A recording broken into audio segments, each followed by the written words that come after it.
Thanks for joining us as we bring you special coverage from CattleCon 24 in Orlando. We had an incredible turnout as thousands of cattlemen and women came to Florida for a valuable mix of business, education, networking, and a little bit of fun. This event is also where a new president officially takes the reins of the National Cattlemen's Beef Association. This year, that role will be filled by Wyoming rancher Mark Eisele. Here's a look at what life is like back home for Mark and his family.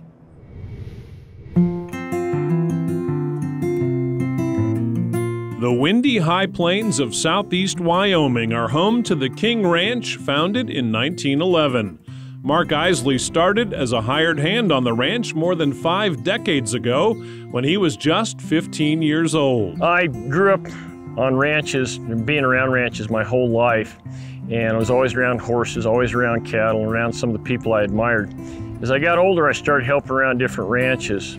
I ended up coming to work here at the King Ranch. I was an FFA kid, 4-H kid, so this was a natural fit. I was trying to go through school, and I was trying to start my own herd, custom haying business, so it was all really good. Over the years, Mark bought into the King Ranch and became the sole owner in 2011. Today, Mark and his family graze their cows on a mix of both private and public lands. You never get anywhere on a place like this without the support of your family. My wife, Trudy, has been absolutely wonderful. I am absolutely thrilled by the participation of my 3 adult children. They were FFA kids, they showed animals, they were active in their community, and they've taken a valid, sincere interest in the ranch. They are partners in the ranch and ownership of the livestock. Basically, we have 3 distinct herds that we run here at the ranch.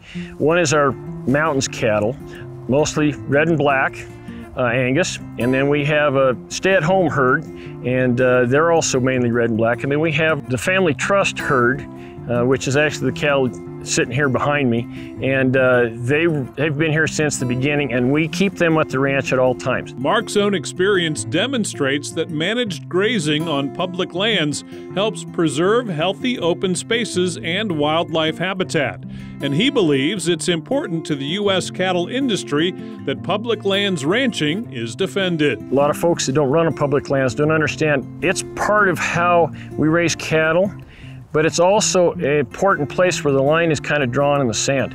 If they can take the public lands away from us or regulate us into a position where we can't use them any longer, it's just a short matter of time before they end up on your doorstep and they come after your private property rights and water rights. I think one of the most valuable things that a rancher has in this arena, especially in public lands, in addition to any other ag entity, is our membership and our participation in things like National Cattlemen's Beef Association. The King Ranch is just a few miles from Cheyenne, the largest city in Wyoming. So Mark knows what it's like to face land use challenges. That's one factor that drove him to get involved in cattle industry organizations. When I got involved in this, all I wanted to do was raise a family and raise cattle. And I found out it was a whole lot more complicated than that. I found out that if I was going to both survive and thrive, like a lot of producers want to do, I absolutely ended up relying on both the Wyoming Stock Growers Association and the National Cattlemen's Beef Association. Absolutely invaluable. We're here today. My family's ranch is intact today because of those associations and the work that we did within them. A past president of the Wyoming Stock Growers, Mark now takes the reins as the 2024 president of NCBA. He sees opportunity to build a better business climate for cattle producers in every state. As incoming NCBA president, I'll tell you this, I'm in the fight for the producers in this industry, whatever segment. Those folks fought ahead for me. It's my turn to try to pay that back and do the best I can. I believe in this industry, and I believe in its people.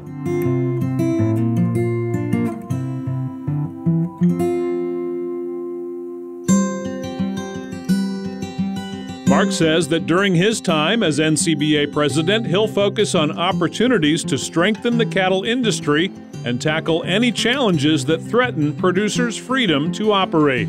There's lots of challenges out there in this industry, and some of the ones I see coming actually are already here.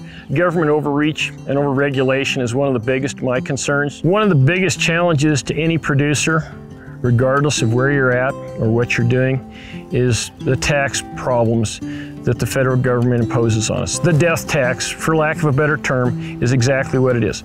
And a lot of people cannot survive that. My priorities are to look out for our producers, make sure they have access and the tools they need to both survive and thrive. Mark sees plenty of opportunity to bring the next generation into the cattle business.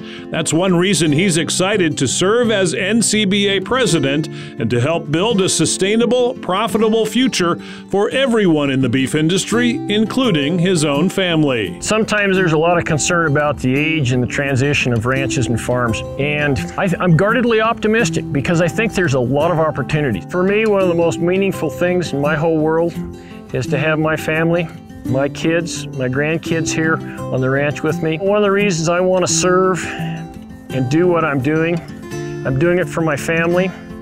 I want to transition on. I want to pay back to the mentors that gave me a leg up in the industry. And I'd like to do something significant with my time here on the planet.